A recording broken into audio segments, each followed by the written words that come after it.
இந்த கரிநாள் எங்கெல்லாம் ஃபாலோ பண்ணாங்கன்னு பார்த்தீங்கன்னா தமிழ்நாட்டில், ஆந்திராவில், கர்நாடகாவில், கேரளாவில். இதை தாண்டி நம்ம போகும்போது கரிநாள் பயன்படாது. சூரியனாலே உஷ்ணம். உஷ்ண கிரகம் இருக்கும்போது ஒரு புது வீடு பால் காய்ச்ச மாட்டாங்க, கல்யாணம் பண்ண மாட்டாங்க, சரிங்களா? இது நம்ம சீமந்தம் பண்ண மாட்டாங்க, நல்ல விஷயம் எதையுமே பண்ண மாட்டாங்க, கடன் அடைக்கலாம். கரிநாள்ல நோய் ஏதாவது இருந்துச்சு அப்படின்னா நீங்க புதுசா ஆரம்பிக்கிறீங்கன்னா செய்யாதீங்க. ஆல்ரெடி மெடிசன் சாப்பிட்டுட்டு இருக்கீங்க, வேற டாக்டர் மாற்றி வேற மெடிசன் சாப்பிட்றீங்கன்னா பண்ணலாம். பட் புதுசா டெஸ்ட் பண்ண போறீங்க, நோய்க்கான டெஸ்ட் பண்ண போறீங்க, ஸ்கேன் பண்ண போறீங்க, மெடிசன் ஸ்டார்ட் பண்ண போறீங்கன்னா பண்ணலாம். ஆரம்ப விஷயம் வேண்டாம், கண்டினியூட்டி பண்றதா பண்ணலாம். சித்தர் வாதியார் சொல்லியிருக்காரு, கண்டிப்பா கரிநாள வழிபாடு எடுத்துக்கும் போது கண்டிப்பா அந்த கரிநாளோட தாக்கம் குறையும். இப்போ கரிநாள நம்ம சுபகாரியம் பண்ண மாட்டோம், ஃபியூச்சர்ல பண்ண மாட்டோம், பண்ணவும் வேண்டாம்னு சொல்றோம். குழந்தை பிறந்துச்சுன்னா என்ன பண்றது? நம்மளே பிறந்திருக்கோம், என்ன பண்றது? சரிங்களா? கருப்பண்ண சாமிக்கு அர்ச்சனை பண்ணலாம், கால பைரவருக்கு அர்ச்சனை பண்ணலாம். அதுல ரொம்ப கருப்பண்ண சுவாமி, அதுக்கப்புறம் சனி பகவான், இவங்களுக்கு அர்ச்சனை பண்ணி தானம் தர்மம் கொடுக்கலாம்.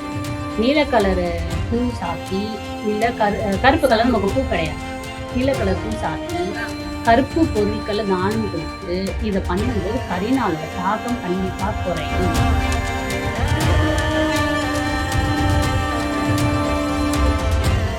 வணக்கம் மக்களே, இன்னைக்கு ஆன்மீகவல் நிகழ்ச்சியில யாரை சந்திச்சு பேச போறோம்னா ஜோதிடர் கஜலட்சுமி சந்திச்சு நிறைய விஷயங்கள் கேட்டு தெரிஞ்சுக்கலாம். வாங்க. வணக்கம், எப்படி இருக்கீங்க? ரொம்ப நாள் ஆச்சு. தொடர்ந்து நிறைய விஷயங்கள் மக்களுக்கு ரொம்ப தெளிவா எடுத்து சொல்லிட்டு இருக்கோம். எல்லாருமே வந்துட்டு ஒரு விஷயம் சொல்லுவாங்க, இன்னைக்கு கரிநாள், இதை செய்யக்கூடாது அதை செய்யக்கூடாது அப்படின்னு சொல்லுவாங்க. சில பேர் அதை வந்து கூடா நாள் அப்படின்னு சொல்லுவாங்க.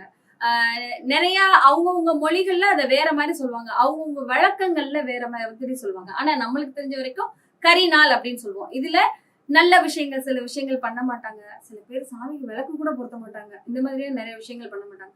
கரிநாள்னா என்ன, அன்னைக்கு என்னென்ன பண்ணணும், என்னென்ன பண்ணக்கூடாது அப்படிங்கிறத சொல்லுவாங்க. ஆக்சுவலா 2 இதுவா நம்ம பிரிச்சுக்கலாம், கரிநாள், கூடாநாள். கரிநாள்ன்றது இது ஸ்டாண்டர்டா நமக்கு எப்பயுமே இருக்கக்கூடியது. ஒரு வருடம்ல எல்லா வருடமும் இந்த நாள்ல கரிநாள்னா கரிநாள் தான். வருஷம் எப்பயுமே இருக்கும், இது மாற்றமே கிடையாது. நம்ம முன்னோர்கள் வகுத்து வச்சது. இது வந்து ஜியோகிராபிக்கலா ப்ரூவ் பண்ண ஒரு விஷயமும் கூட. ஏன் அப்படின்னா கரிநாள்ன்றது சூரிய பகவானோட ஆதிக்கம் நிறைந்து இருக்கக்கூடிய நாள். ஆமா, இப்போ நமக்கு ஒரு சில மாதம் பாருங்க, சித்திரை மாதத்துல பாத்தீங்கன்னா சில கோவில்ல சூரியனோட கதிர்வீச்சு சிவபெருமான் மேல படும்னு சொல்லியிருக்காங்க. சில கோயில பாத்திருக்கீங்களா?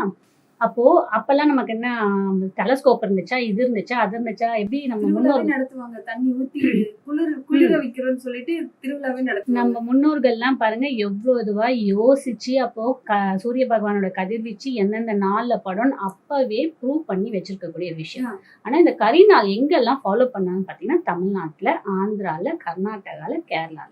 இதை தாண்டி நம்ம போகும்போது கரிநாள் பயன்படாது. இப்போ ஃபாரினோ இல்லைன்னா பாம்பே இல்லை நம்ம வேற ஊர்ல இருக்கோம் அப்படின்னா இன்னும் வேற லாங்குவேஜ் போகும்போது என்னன்னா பயன்படாது. இப்போ நம்ம இங்க கரிநாள் புக் பண்ணி கொடுத்துட்டு அவங்க அங்க பூஜை பண்ணலாம் அப்படின்னா பண்ணலாம் தாராளமா. ஏன்னா நமக்கு தான் அந்த சூரியனோட இது டிஃபரன்ஸ் இருக்குல்ல, அதனால. இல்ல அங்க வந்து அவங்களோட ஜோதிடர் அங்க பண்ணலாம்னு புக் பண்ணி கொடுத்துட்டு நம்ம இங்க கேலண்டர் பார்க்கும்போது கரிநாளா இருந்துச்சுன்னா என்னடா ஜோதிடர் வந்து அங்க கரிநாள் புக் பண்ணி கொடுத்துருக்காங்கன்னு கன்ஃபியூஸ் பண்ணிக்க வேண்டாம். நமக்குள்ளதான் இது. இந்த கரிநாள் என்னன்னா சூரியனோட ஆதிக்கம் நிறைந்து இருக்கும் போது நல்ல காரியங்கள் பண்ண மாட்டாங்க.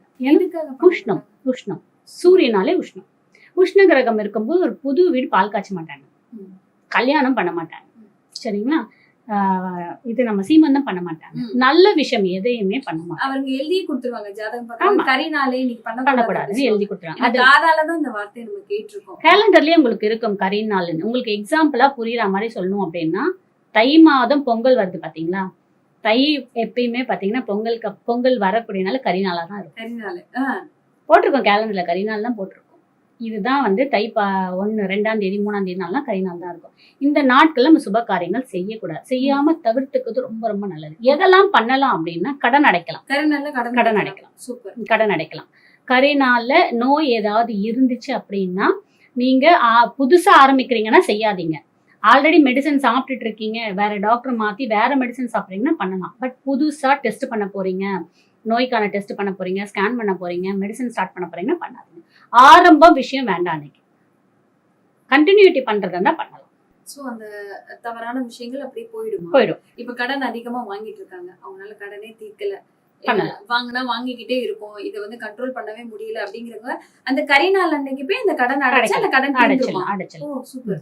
இது பண்றதுக்கு முன்னாடி ஒரு சின்ன வழிபாடு மட்டும் சொல்ல. கரிநாள்ல இது இருக்க யாருமே வழிபாடே சொல்லியிருக்க மாட்டாங்க. ஆனா எங்களுடைய கண்டிப்பா இருக்கு, எங்களுடைய சித்தர் வாதியார் சொல்லியிருக்காரு. கண்டிப்பா கரிநாள்ல வழிபாடு எடுத்துக்கும் போது கண்டிப்பா அந்த கரிநாளோட தாக்கம் குறையும். இப்போ கரிநாள் நம்ம சுப காரியம் பண்ண மாட்டோம், ஃபியூச்சர்ல பண்ண மாட்டோம், பண்ணவும் வேண்டாம்னு சொல்றோம். குழந்தை பிறந்துச்சுன்னா என்ன பண்றது? நம்மளே பிறந்திருக்கோம், என்ன பண்றது? கரிநாள்ல பிறந்துட்டோமே, அப்ப நம்ம வந்து நல்ல காரியத்துக்கு வேண்டாம்னு சொல்லிட்டு நம்ம ஒதுக்கிட முடியுமா? எப்படி தூக்கி கொடுக்க முடியும்? நம்ம பிள்ளைல எப்படி கொடுக்க முடியும்? யோசிச்சு பாருங்க.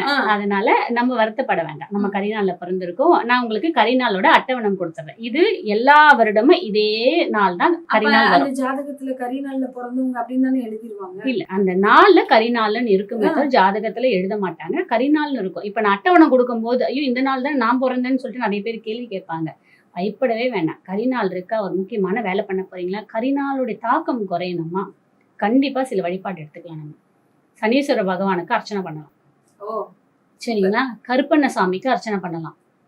சரி, கால பைரவருக்கு அர்ச்சனை பண்ணலாம்.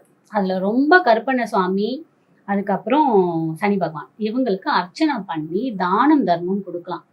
நீல கலரு பூ சாத்தி, இல்ல கருப்பு கலர் நமக்கு பூ கிடையாது, நீல கலர் பூ சாத்தி கருப்பு பொருட்களை தானம் கொடுத்து இதை பண்ணும்போது கரிநாளோட தாக்கம் கண்டிப்பா குறையும். அந்த 3 சாமியுமே கருப்பு. ஆமா ஆமா, கருப்பண்ணசாமி நமக்கு வந்து மதுரையில மீனாட்சி, இது மதுரையில யாருக்காங்க, அழகர் இருக்காரு, அழகருக்கு முன்னாடி இவரு 18ஆம் படி கருப்புசாமி. இவங்க எல்லாருமே நம்ம பார்த்து அன்னைக்கு நம்ம வழிபாடு எடுக்கிறதோ, இல்ல உங்க வீட்டு பக்கத்துல இருக்கக்கூடிய ஏதாவது சின்ன கருப்பண்ணசாமி கோயில் இருந்துச்சுனாலும், ஊர் எல்லை கோவில் இருந்தாலும், நீங்க அன்னைக்கு வழிபாடு எடுத்து தீபம் போட்டு அர்ச்சனை பண்ணி ஏதாவது தானம் கொடுங்க. கண்டிப்பா கரிநாள்ல பிறந்தவர்களுக்கும் ஒரு விமோச்சனம் கிடைக்கும். சூப்பர். இப்ப கரிநாள்ல பிறந்துட்டோம் அப்படின்னு நம்ம கவலைப்படவே தேவையில்லை. இருக்கவே இருக்காரு, நம்ம கருப்பன் இருக்காரு, கருப்பன் கிட்ட போய் நின்னா போதும். கால பைரவர் இருக்காரு, எல்லா இடங்கள்லயுமே இருக்காரு. சனீஸ்வர பகவான். சனி இருக்கும்போது நம்மளுக்கு என்னங்க பயம்? என்ன அப்படின்னா, இந்த கரிநாள்ல பிறந்தவங்களுக்கு சனீஸ்வரன் பகவானோட தாக்கம் கொஞ்சம் ஜாஸ்தி, கொஞ்சம் மந்த நிலையா இருப்பாங்க. அவங்களுக்கு எல்லாமே கிடைக்கும், கரெக்டான உரித்தான நேரத்துல கிடைக்காது. அவர் நல்லவர் தானே? நல்லவர் தான், தாமதம். எப்படி எல்லா கிரகமும் பாருங்க 1 இயர்ல போயிடும், 1.5 இயர்ஸ்ல போயிடும். நம்ம ஆள் மட்டும் தான் 2.5 வருஷம் போவாரு, நின்னு வாட்ச் பண்ணிட்டு போவாரு. நீ என்ன பண்ற, நீ பண்றத பாத்துட்டு போறேன். அவரு ஸ்லோ கிரகம். அதனால நமக்கு கொடுக்கக்கூடிய அனைத்து நல்ல காரியமும் நம்ம அதை நொந்து வெந்து அப்பா எனக்கு வேண்டான்னு வெட்டுற அளவுக்கு ஆனதுக்கு அப்புறம் தான் இந்த விஷயத்தையும் நமக்கு கொடுப்பாரு. அவரை சாந்தி பண்ணணும். என்ன அதுதான் கரிநாள்ல பண்ணுங்க. என்ன பண்ணணும்? என்ன அந்த நீங்க சொன்ன மாதிரி பர்பிள் கலர் சங்குப்பூ வச்சு நீங்க வந்து எள்ளு சாதம், எள்ளு மிட்டாய், அப்புறமா வந்து எள்ளால செய்யக்கூடியது, வேர்க்கடலையால செய்யக்கூடிய இதெல்லாம் கொடுத்து தானம் கொடுத்து நீங்க அர்ச்சனை பண்ணலாம். உங்களுக்கு இதுல ஆக்சுவலா இன்னொரு எங்க வாத்தியா சொன்ன ஒரு விஷயம் இருக்கு. ஆனா சொன்னா கீழே கமெண்ட்ஸ்ல நல்லா திட்டுவாங்க நம்மள. அதனால 13 முழம், அதாவது 33 முழம் நல்ல வாசனை மலர், அந்த வாசனை மலரை வாங்கி நமக்கு சனி பகவானுக்கோ இல்ல கருப்பண்ணசுவாமிக்கோ சாத்திட்டு அதை வர்றவங்க லேடிஸ்க்கு தானமா கொடுக்கும் போது கண்டிப்பா கரிநாளோட தாக்கம் குறையும். சூப்பர். 33 முழம் பூ வாங்கி, வாசனை மலர் வாங்கி நம்ம வந்து சனீஸ்வர பகவானுக்கோ இல்ல கருப்பண்ணசுவாமிக்கோ நீங்க சாத்திட்டு அதை தானமா அதை கொடுத்துட்டு வாங்கி தானமும் கொடுங்க. உங்களுடைய தாக்கம் கண்டிப்பா குறையும். ஆமா, கண்டிப்பா குறையும். இது வந்து எங்களுடைய வாத்தியார் எங்களுக்கு கொடுத்த ஒரு செய்தியில சின்ன செய்தி, நிறைய கொடுத்திருக்காரு. சின்ன சின்ன பரிகாரம், சின்ன சின்ன விஷயம். இதை நீங்க பரிகாரமா நினைக்காதீங்க, வாழ்வியல எடுத்துட்டு போயிட்டே இருங்க. தானம் தர்மம், தானம் தர்மம், அதுதான். அந்த மாதிரி கரிநாளுக்கு இதை செய்யும் நல்ல ஒரு மாற்றம் இருக்கும். இதை பண்ணிக்கும். இப்ப கரிநாள் அப்படின்னு சொன்னோம்னா, கரிநாள்ல பிறந்தவங்க கவலையே பட வேணாம் அப்படிங்கிற ஒரு விஷயம் சொல்லிட்டீங்க.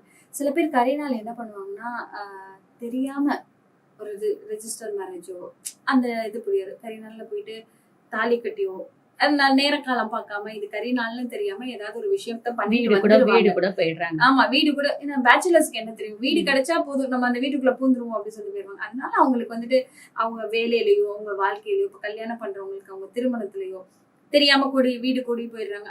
அவங்களுக்கு அவங்க பாக்குற தொழிலையோ இல்ல அவங்க இருக்கிற இடத்துலயோ பிரச்சனை வர வாய்ப்பு இருக்கு. ஆனா இந்த மாதிரி இடையூறு கொடுக்கும். அவங்களுக்கு அந்த ஹீட் வந்து தாக்கம் இருந்துட்டே இருக்கிறதுனால ஒரு மனசு ஒரு அமைதி இருக்காது. ஹஸ்பண்ட் ஒய்ஃப் கல்யாணம் பண்ணிட்டாங்கன்னு வச்சுக்கோங்க, அவங்களுக்குள்ள ஈகோ இஷ்யூஸ் வரும். சண்டை சச்சரவு வந்துட்டே இருக்கும். அதுக்கு தான் இந்த மாதிரி ஒரு சின்ன கரிநாளோடைய பூஜை நீங்க ரெகுலரா பண்ணலாம். சனி பகவான் நம்மளோட ஜாதகத்துல சரியில்லை, ராகு பகவான் சரியில்லை, நமக்கு சனியோட ஆதிக்கம் ஜாஸ்தி இருக்கு அப்படின்றவங்க, கரிநாள்ல பிறந்தவங்க எல்லாம் இந்த மாதிரி வழிபாடு சிம்பிளா எடுத்துட்டு வரும்போதே சரியா இருக்கும். எப்படி சனீஸ்வர பகவான சனிக்கிழமையில வழிபாடு எடுக்கிறோமோ, நமக்கு மாதத்துல வரக்கூடிய 1 நாள் 2 நாள் 3 நாள், சில மாதம் 3 நாள் கூட வரும் கரிநாள். அந்த நாட்கள்ல நீங்க வழிபாடு எடுக்கும்போது கண்டிப்பாக வாழ்க்கையில நல்ல நல்ல மாற்றங்கள் வரும். இந்த தடை தாமதத்தை உடைக்கும். சரி. இப்ப கரிநாள் அப்படின்னு சொல்லும்போது கரிநாளை வந்து நீங்க சொன்ன வரைக்கும் பாசிட்டிவா தான் சொல்லிட்டு இருக்கிறீங்க. சோ இதுக்கு பரிகாரம் இவங்க 3 பேரும் தான். இவங்க 3 பேரை வழிபட்டா போதும் அந்த சூடுல இருந்து அந்த தாக்கத்து சூரிய பகவானோட தாக்கத்துல இருந்து நம்ம தப்பிச்சுக்கலாம் அப்படின்னு சொல்லிட்டு. இப்ப கரிநாள்ல ஒரு யாகமோ ஒரு வீட்டுல வந்துட்டு ஒரு விஷயமோ பண்ணணும், அந்த நாள் தான் அமைஞ்சிருக்கு அப்படின்னா அந்த நாள்ல அந்த விஷயம் பண்ணலாம் இல்ல, அது நல்ல விஷயம் பண்ண வேண்டாம். ஆரம்பிக்கிறது வேண்டாம். ஆல்ரெடி பண்ணிட்டீங்கன்னா செகண்டரியா எடுத்தீங்கன்னா பண்ணிக்கோங்க. ஆரம்ப புள்ளி வேண்டாம். ஓகே. இப்ப கரிநாள்ல வந்துட்டு முன்னோர்களுக்கு திதி அதெல்லாம் பண்ணலாம். திதி வரும். சோ அந்த ஏதாவது விஷயங்கள் வரும், அதெல்லாம் பண்ணலாம். கரிநாள்ல இறந்து போனா நல்லது. இறந்து போனா நல்லதுன்னு இல்லை, பட் இறந்துட்டாங்கன்னா அதுக்கு என்ன பண்ண முடியும், நம்ம அடக்கம் பண்ணி தானே ஆகணும். அதை பண்ணலாம். பட் அது ஒரு நீங்க இந்த கரிநாள் வரக்கூடிய நாள்ல அவங்களுடைய இதெல்லாம் ஃபங்க்ஷன்லாம் முடிஞ்சதுக்கு அப்புறம் அந்த பூஜை பண்ண ஆரம்பிச்சிடும். ஓகே. சில பேர் சொல்லுவாங்க கரிநாள்ல இறந்து போயிட்டு இதுவா இந்த அடப்புல இறந்து போயிருக்கிறாங்க, 6 மாசம் வந்து தொடர்ந்து விளக்கு அந்த மாதிரி நான் கேள்விப்பட்டிருக்கேன். அதனால கேக்குறேன். 6 மாசம் அந்த இல்ல சில வந்து சரியா சரியா வந்து அவங்களோட ஆத்மா சாந்தி ஆகல, நீங்க விளக்கு போடுங்க, இந்த இடத்துல மூடி வைங்க, மூடி வைக்காதீங்க, லைட் போட்டு வைங்க, சிலதெல்லாம் சொல்லுவாங்க. அதை நீங்க அவங்களுடைய ஃபார்மாலிட்டிஸ் என்னவோ அதை பண்ணிட்டு நீங்க கோவிலையும் போய் இந்த கரிநாட்கள்ல அவங்க மனசுல நினைச்சு நீங்க பூ வாங்கி கொடுத்து தானம் கொடுத்து பண்ணுங்க. தானம் தாங்க நம்மளை காப்பாற்றும், வேற எதுவுமே நம்மளை காப்பாற்றாது. தானம் மட்டும்தான் காப்பாற்றும். சோ கரிநாளை பத்தின ஒரு தெளிவான விளக்கம் கொடுத்தீங்க. மக்களுக்கு தெளிவா புரிஞ்சிருக்கும். தொடர்ந்து பேசலாம்.